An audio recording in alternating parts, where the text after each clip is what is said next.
Everybody, it's Doom here, and we're back for part 2 of me making custom miniatures for my boss fight, and they're going to get painted now. So what we want to do is we want to start out with something with white paint and see what kind of detail we have to work with.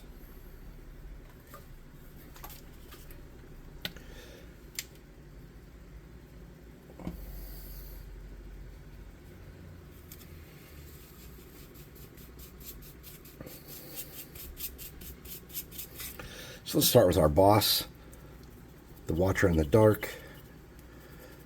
I have a little bit too much paint on here, but that's going to be okay.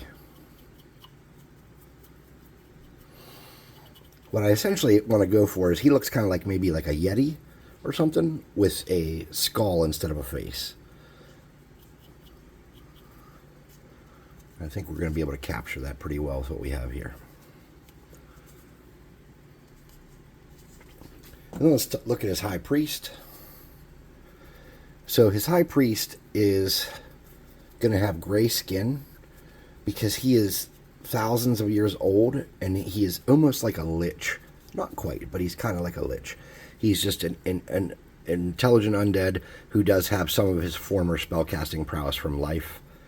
And this is... Oh, hit my camera here. And this is him. And I think that with that moon staff, he's going to look okay. And this guy's going to be kind of like a warrior cleric of his. And he's actually going to be... I think he's going to be a ghost.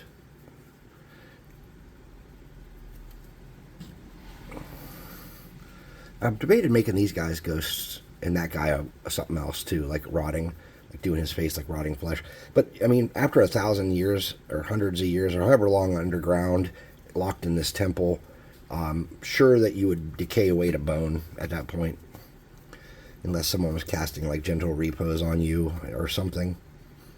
So I'm not sure how I want to handle that yet. So I do know what kind of color scheme I want these guys to be. That is as far as I've taken this idea. So what I want to do is I'm going to start with their skin. And I have no masking tape but red. And it's not sticking to my thing well for some reason. Oh, probably because it's so damn dirty. All right, hold on.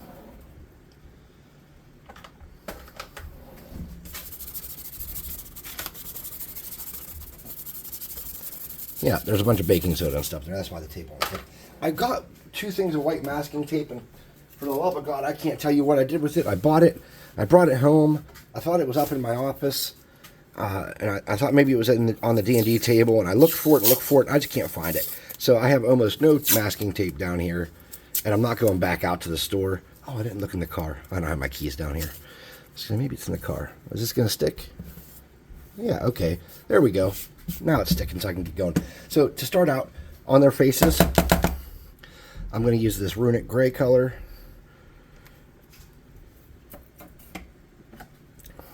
Mixed with speed paint medium, just a little bit of each. Okay. I'm going to get my size 1 brush, and I'm going to do the cultists first. We're in a hurry here because we have 5 minis to paint really quick.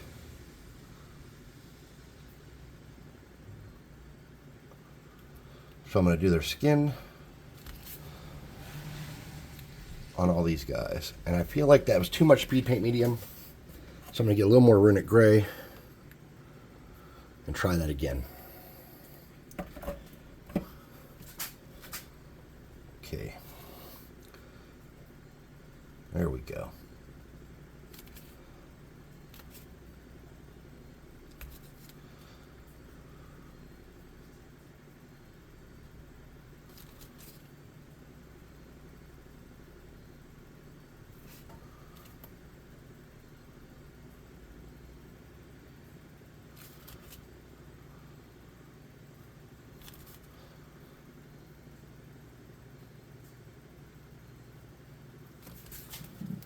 One, we'll set them off to the side. 2, and we can come back and lighten these up, these faces, if we need to. And I forgot these guys were ghosts, so I should not be painting them this way. But I guess they're all going to be some kind of timeless undeads then, that being said. The High Priest.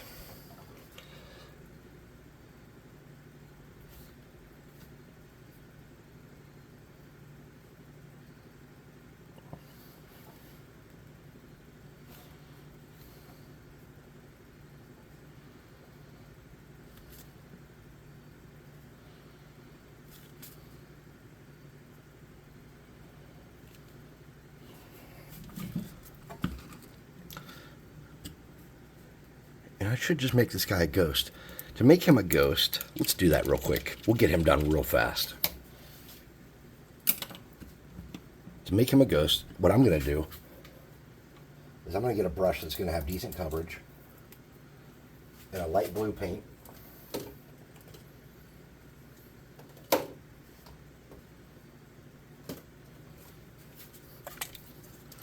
This is called Sky Blue. I'm going to get my brush a little damp and get a lot of that out of there.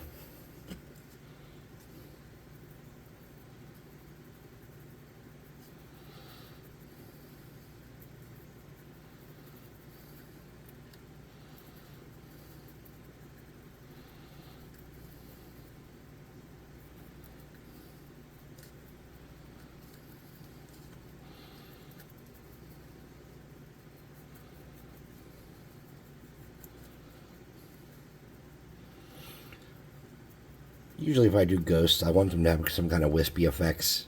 And if it's a pre-made model, they tend to. But since it's too late to go back and do any crafting at this point, they're already base coated and primed, I should say, not base coated. I'm not going to do that. All right, so I'm going to leave him off to the side to dry in front of the fan while we move on to the next thing. So he's just light blue. This actually dries a little darker if you see the top there.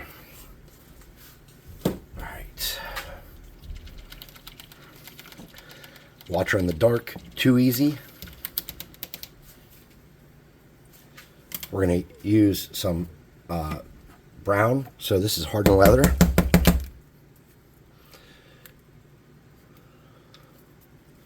And I'm going to get a larger brush. Get some moisture in that brush. And then we don't want to hit the skull. Okay.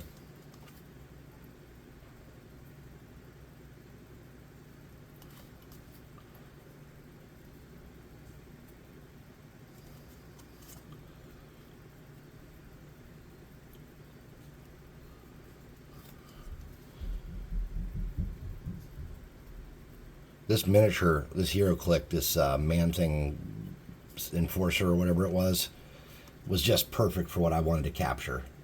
So in my game, this thing has been locked in a temple. And it physically is not strong enough to overpower it, even though it is a god. Because in my world and in my games, gods lose power or gain power based off of how many followers they have and how much their name is spoken and how much faith in them there is. So as gods go out of power and new gods appear and the world changes and evolves, these ancient gods still are around.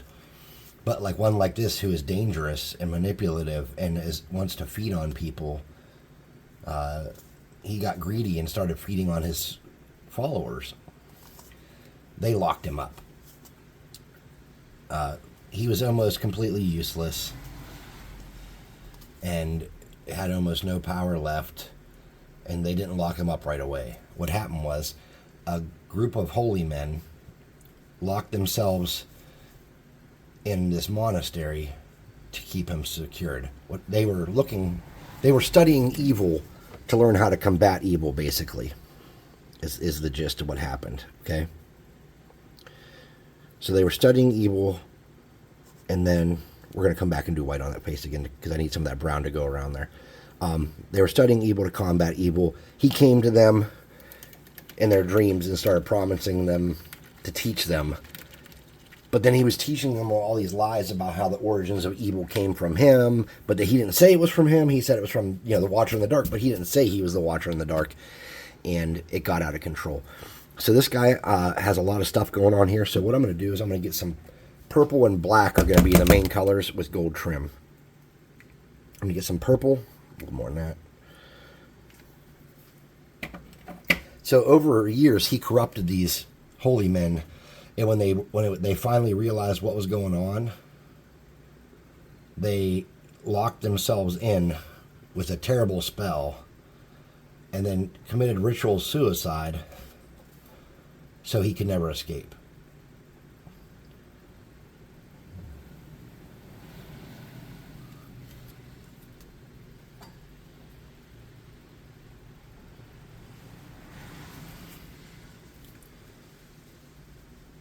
That did not save them, however. They had already done too much in his name and knew too much. So they rose as whites or some kind of intelligent undead. I'd say whites probably would be the best guess, even though we're not going to get into that most likely in my game on Friday.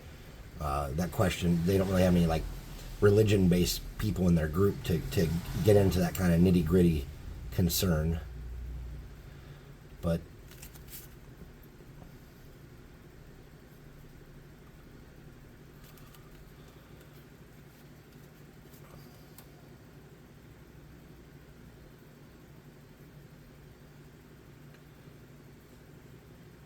so these guys have been in servitude to the Watcher in the Dark for however long this temple's been locked and forgotten. And the area itself has not been populated for a very long time. In my world, when evil rises, rats start evolving.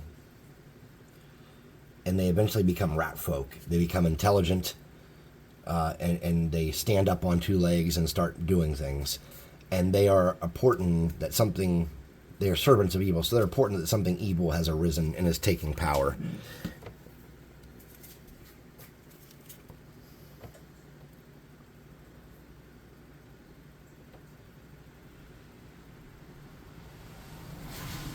Well, as the rats get more and more powerful, they start learning how to harness plagues and creating magic items through faith. They just evolve into these dangers that you just couldn't imagine. That's their whole gimmick with my rat people.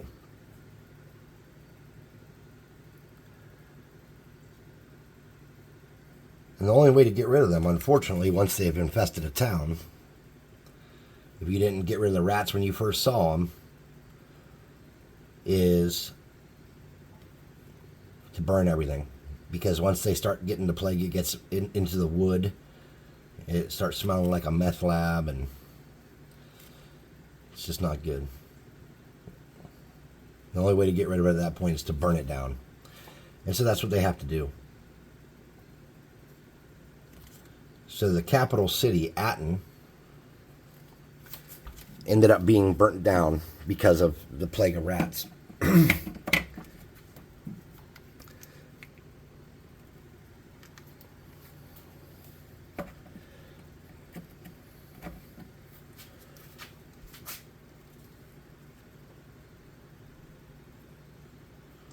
Now, 2 generations later, the king who fled, instead of staying and dying with his people and trying to burn the town down, has a grandson who wants to restore Aten to its former glory, but Aten was burnt to the ground and no one has lived down here for a very long time. So the new king has sent 100 and something peasants, and one of his governors has volunteered to send a guard detail down, and then anybody who wants to make their fortune and volunteers to go, with the promise that you'll be given property in the city if you help rebuild it. So you will have a free house for your family for life, just passed down for generations, and the new major trade hub of the world is basically the promise. So of course a lot of peasants volunteered. There's a lot of unskilled peasants that aren't particularly locked into a labor and things like that, so they kind of tend to be useless. There's a few heroes, and there's I can't even think right now. There is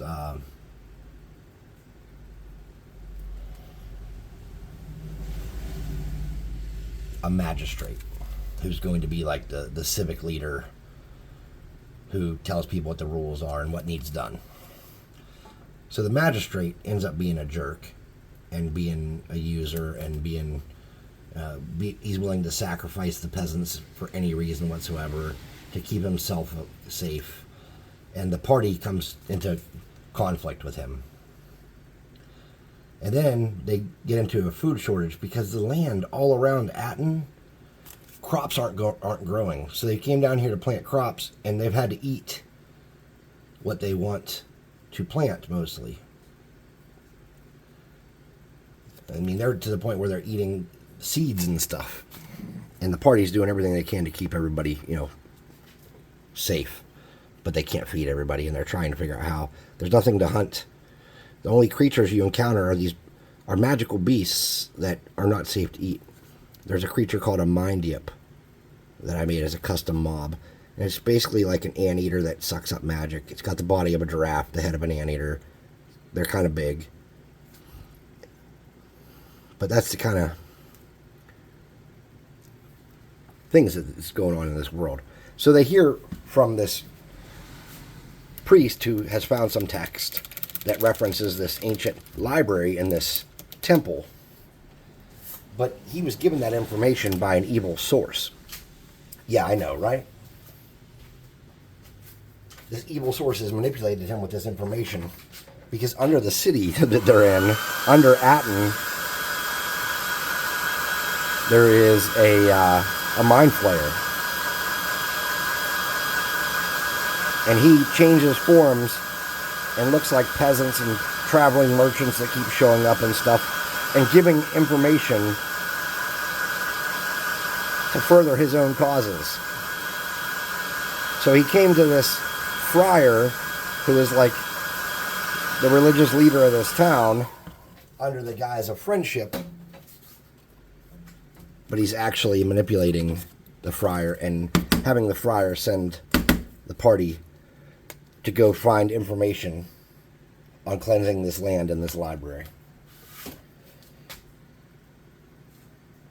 And that, my friends, is my bag. That's how I built this with a 7-point campaign building method. And then when I was completely done with that idea, I came up with 2 side situations that could be ignored or could be dealt with.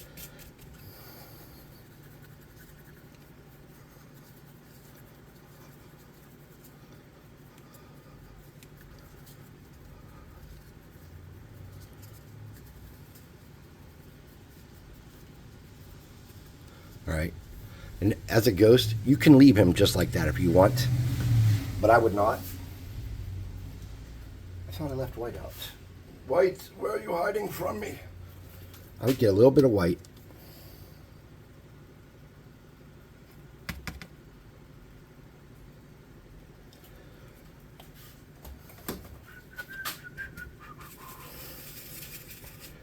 And I would make just one more way lighter shade.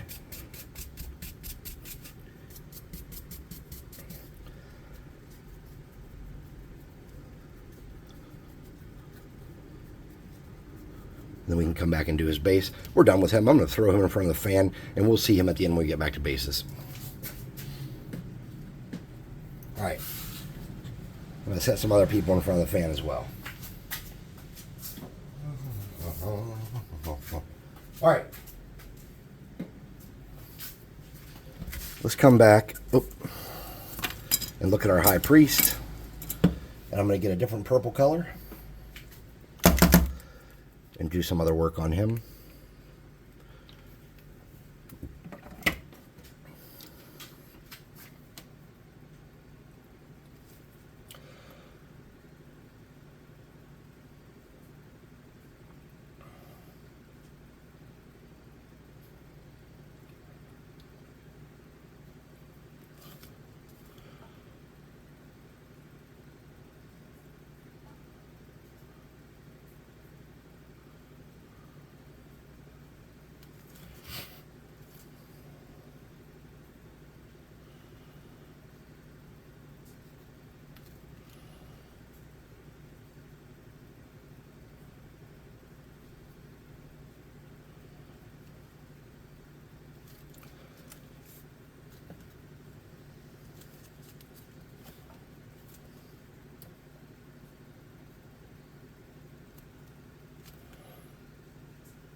So the high priest is going to have some necromantic spells, which is just in my world the opposite of holy spells. And his gimmick is going to be that he can heal the undead, and his touch hurts the good guys, and he has an aura that if you stand within 10 feet of him, you have no save or anything. You just take 1 hit point of damage per round, 1 health point of damage. And now, mind you, that doesn't sound like a lot, but in the Tomorrow Comes Doom system, you don't have the kind of hit points you have in Dungeons and Dragons. You don't level up and get a butt ton of hit points just because you leveled up. You have to invest talents into increasing your might or increasing your health score to make your health go up. So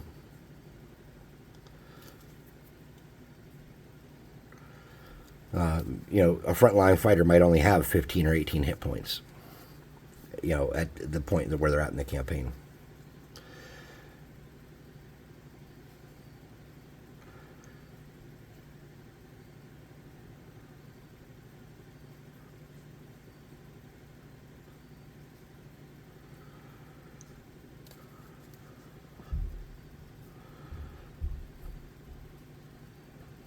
Also, there's a ritual system in Tomorrow Comes Doom.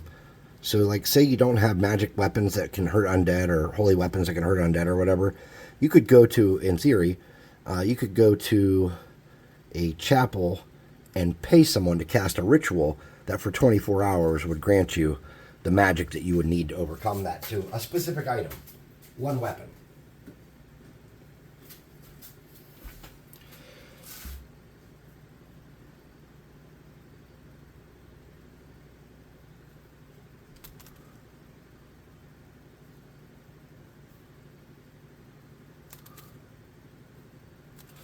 Ritual magic, all 3 of the caster focuses have rituals they can do. All 3 can resurrect people.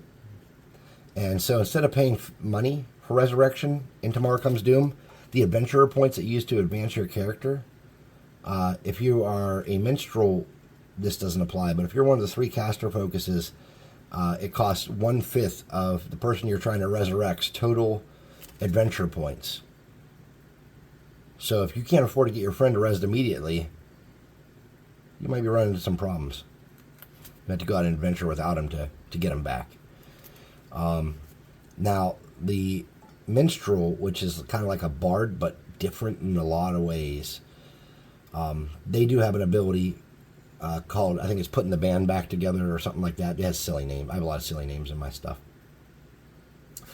They have a thing where they can do it for 1/10 of the expense.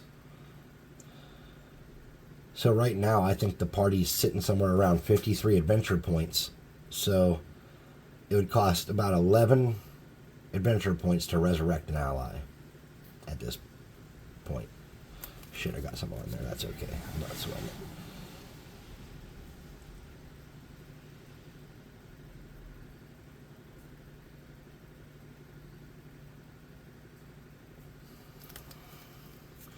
And you can resurrect people relatively low level, but I will tell you that I've put into the rule set some pitfalls.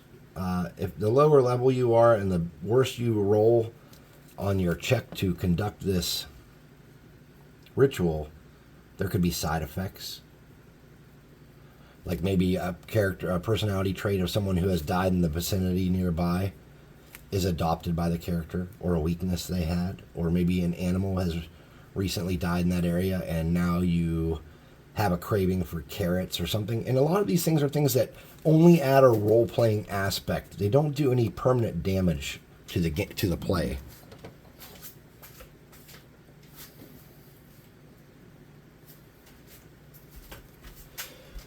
They're just,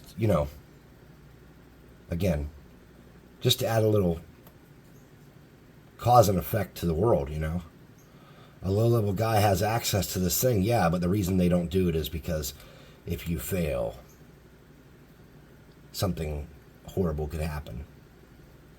But if you make the majority of those things horrible, funny things, or interesting things, and not actually horrible things, people might even be more willing to try to do that stuff. You don't want to create a panic every time someone tries to cast a spell, but you want them to realize that they're not strong enough to be doing this day in and day out and not having repercussions. So a couple warning shots, like, you have a table maybe that has like, a rabbit had died nearby, and in the middle of the ceremony, you see the spirit of a rabbit start to go into the body. You try to stop it, but some of it disappears into the corpse, and then they wake up with an insatiable hunger for greens. You can do that. Or maybe there's, a compulsive gambler was killed for gambling debts, and his soul has tried to get into your body, and it succeeds. And so now anytime your character has an opportunity to gamble, I'm going to need you to roll a personality save versus that compulsion. So they'll be walking down the street and there's somebody doing 3-card monte or doing shells or whatever it may be and throwing dice, and they're like gambling. Make your characters the one that's susceptible to this roll. Maybe they have to stop for a half an hour or an hour until the party can drag them away or convince them otherwise, because there's an opportunity to make money here and they don't want to lose that. So you can just do all kind of stuff like that in your games, man. Just to fill things out and make the world seem a little more real and make there be consequences for the things you do.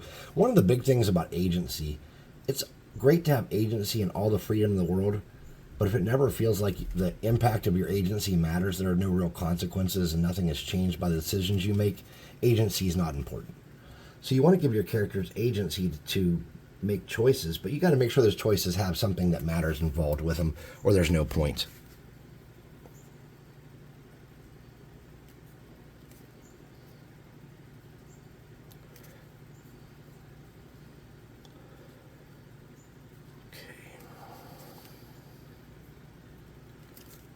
I think I'm pretty much done with purple on this homie.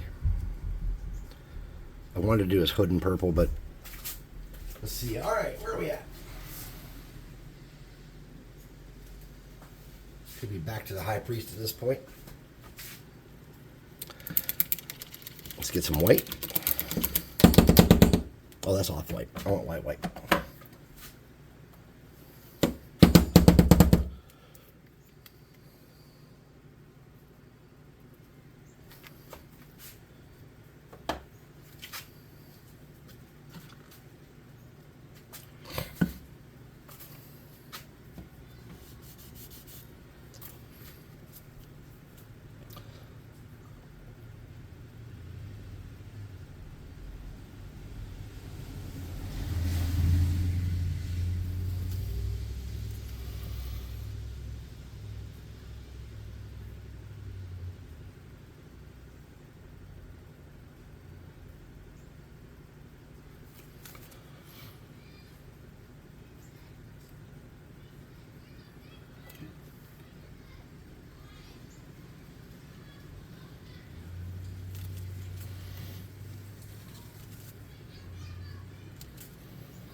We're going to need to touch that up again.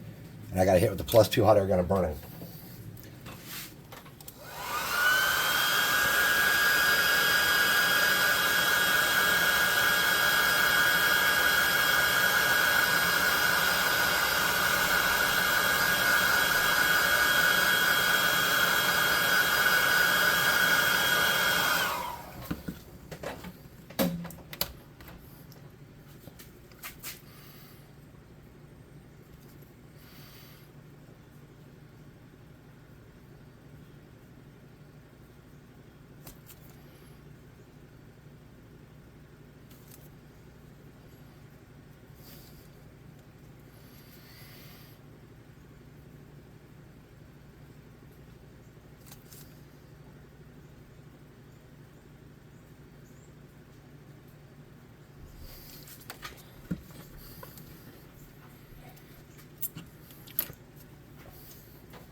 Now, I'm going to do one more coat of white on that, but before I do that, I want to get a light purple color. So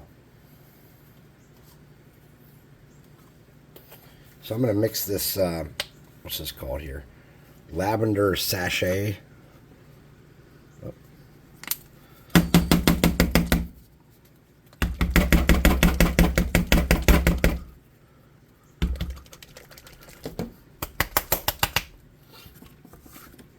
I'm going to mix this Lavender Sachet with a little bit of this Concord Grape.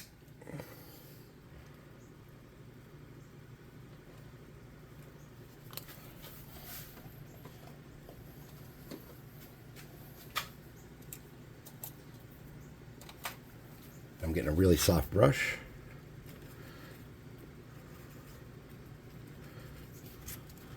I'm just looking for that right mixture.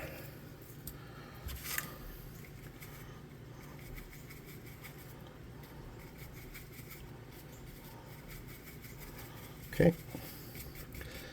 Then we want to get almost all that off the brush.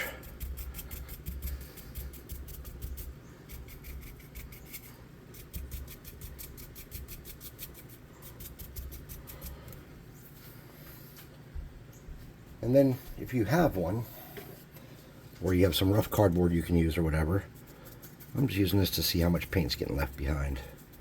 It's a little more than I want still.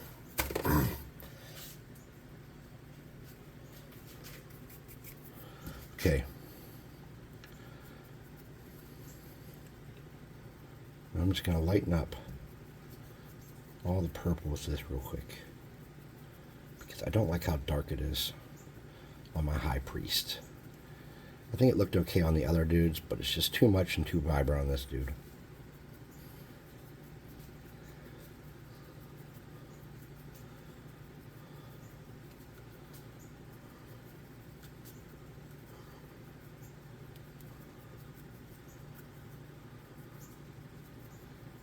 Okay. Hot air gun this one more time, then we'll come back with the white.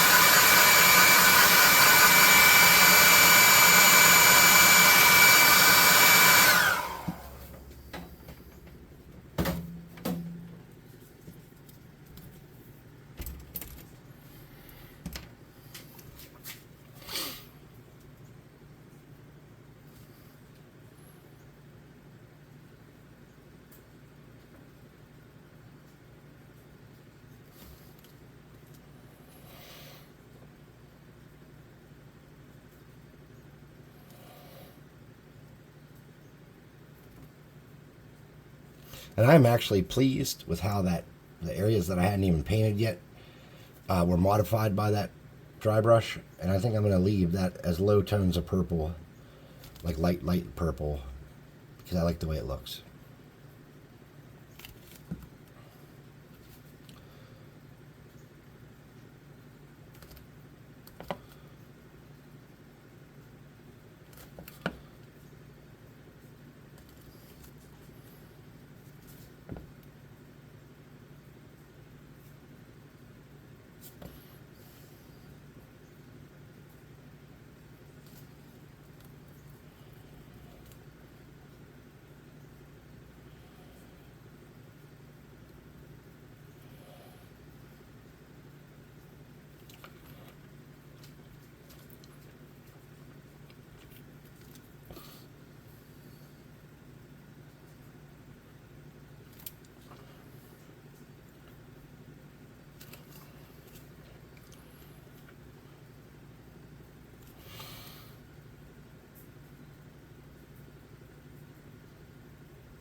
Okay.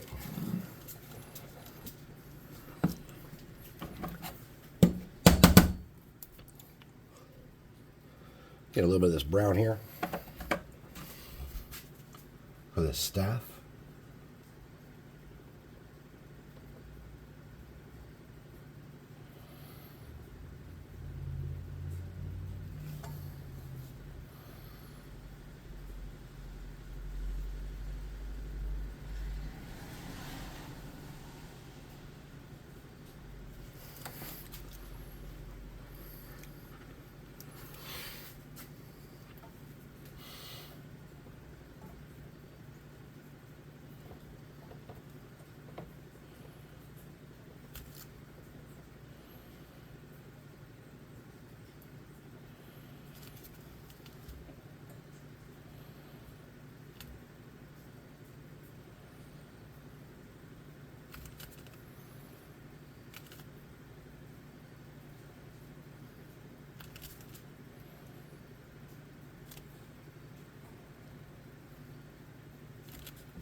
Okay.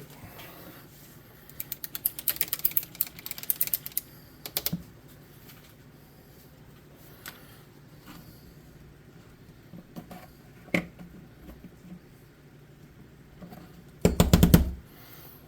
little bit of yellow.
Okay. Just about there.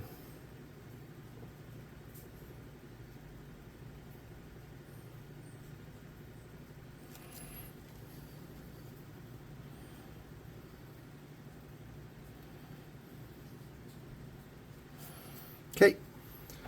We got to get black around his base, and we're going to leave his base that color. He's leaning backwards because I think I got him too hot. So I'm going to get him hot and lead him forwards later off screen because we only have so much time to do this many miniatures, and we're already way over what I was hoping to hit on that half-hour mark. And nobody wants to sit here for 400 hours.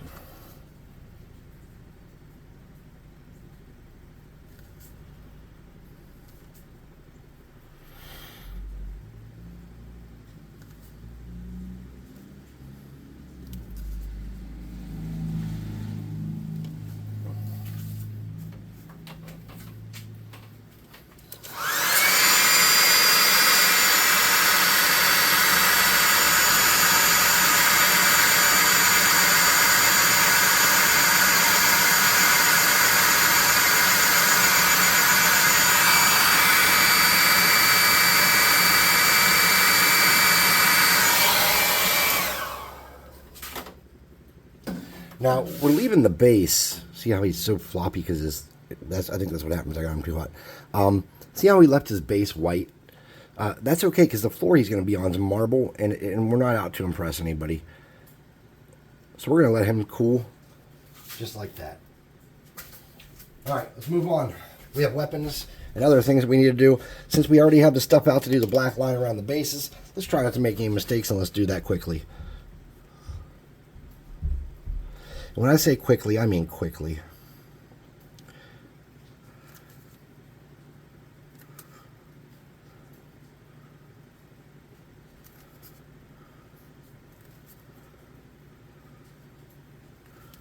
Very, very darn quickly.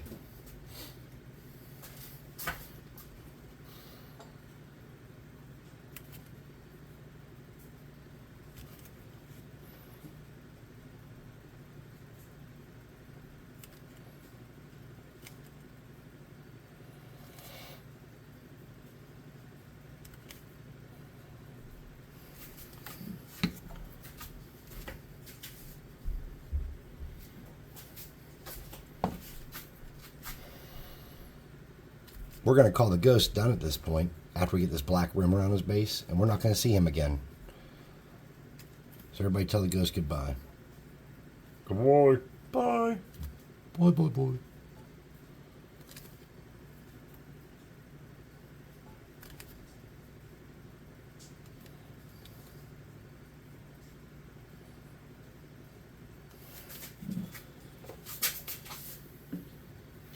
Alright, Watcher in the Dark's base. And then we're going to hold on to the Watcher in the Dark. We're going to be doing some more work on him.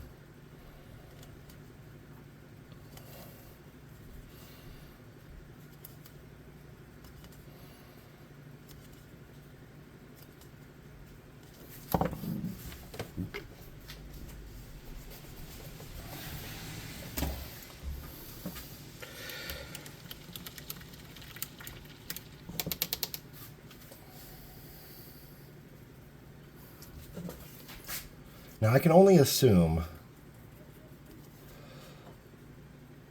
that leaving his skull white would be a little tacky.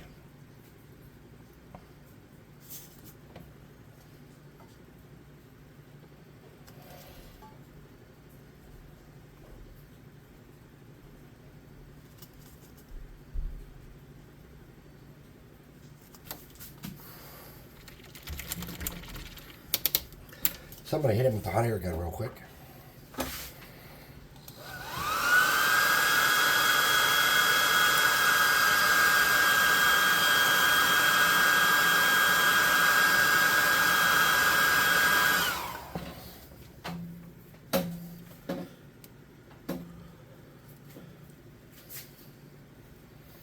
I'm going to get a little bit of this color here. This is just pallid bone. We don't need much of that, just a tad.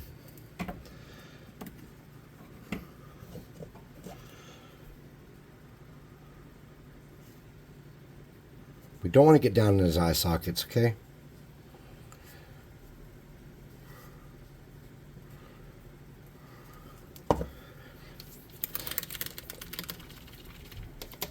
Alright, so in his eye sockets, I'm starting with a kind of a lighter green, like a medium green.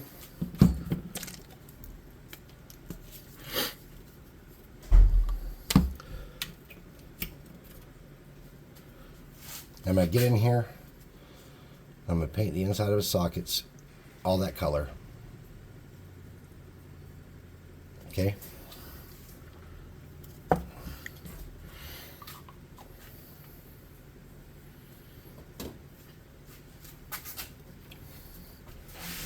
Hot air gun that. Dry it up.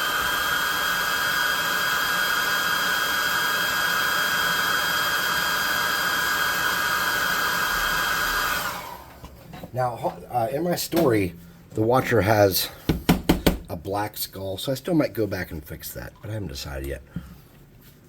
Now, I'm going to get this light green.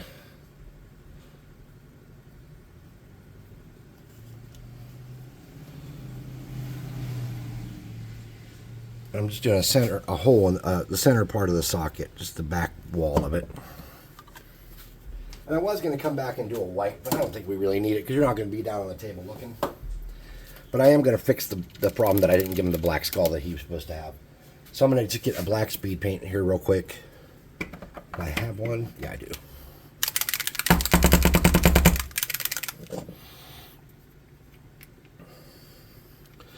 And I'm going to use a smaller brush to do this so I don't make any mistakes where I've already done work. I'm just going to go around.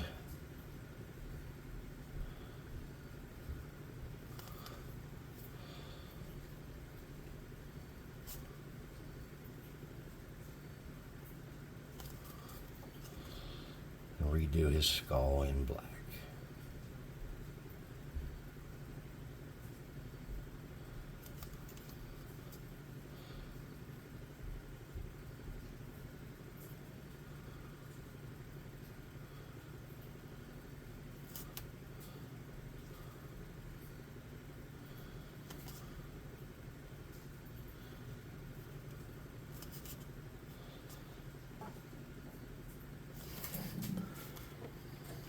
When that dries, I'll hit it with a light dry brush. Maybe, maybe not. Probably not. We'll see. We're out of time here on this stuff, so we're just gonna do a touch up of white on his base where I got brown, and to do that, we're just gonna drag this around and do a very generic cleanup job.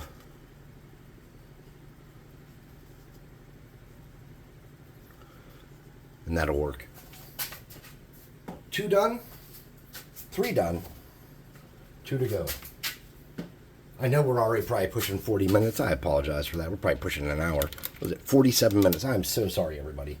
I never set out to make this situation. All right, so we're going to do a cleanup work on this guy's base real quick.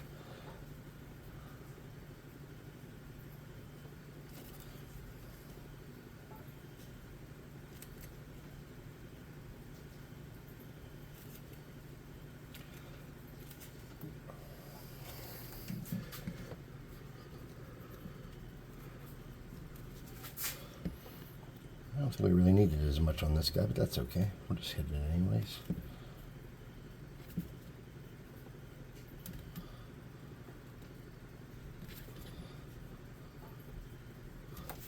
Okay.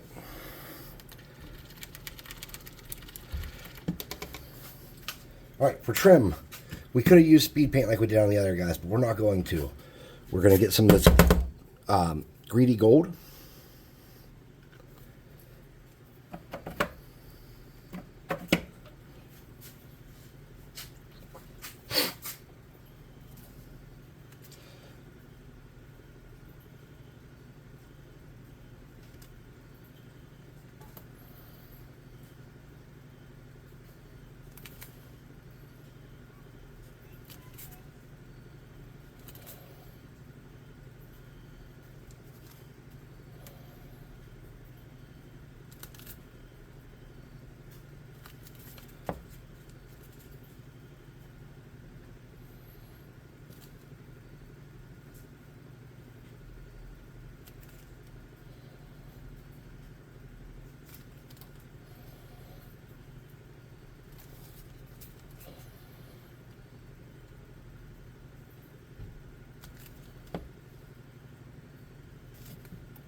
All right.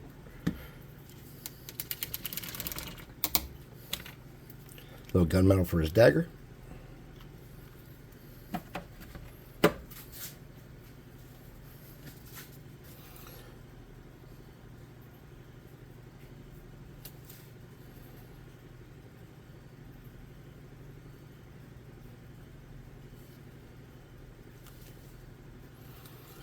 We're going to call that a win. Set him off to the side.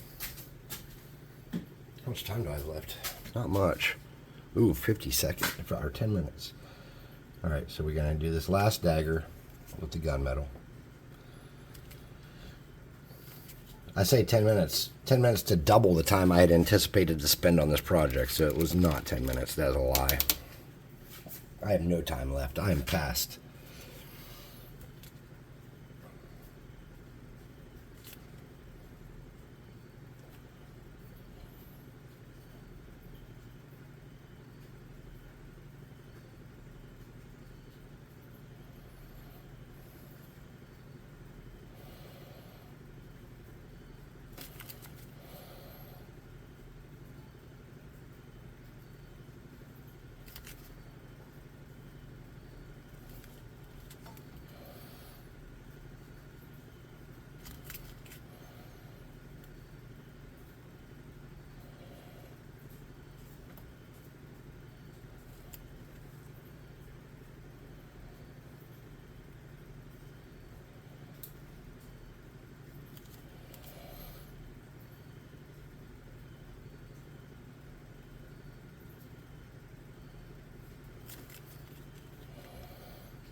getting that black back out.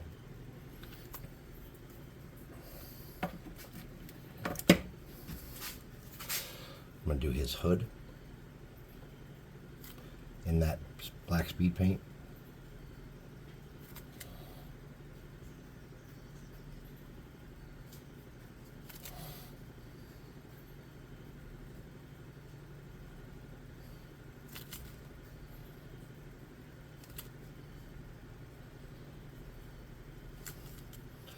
Just a little bit of his sleeves.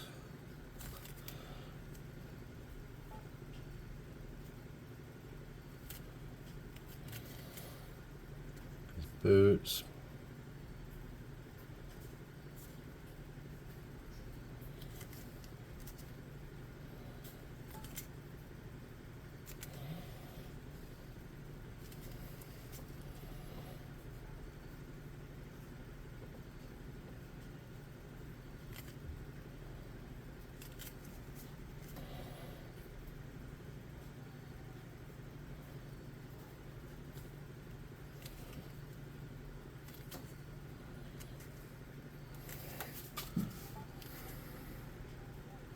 Okay.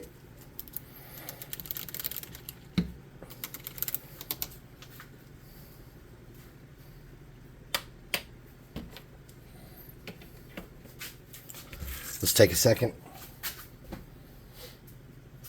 and check this out, what we got. So,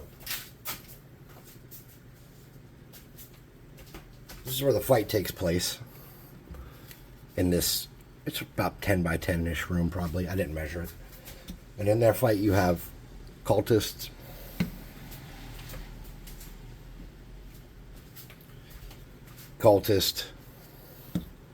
high priest,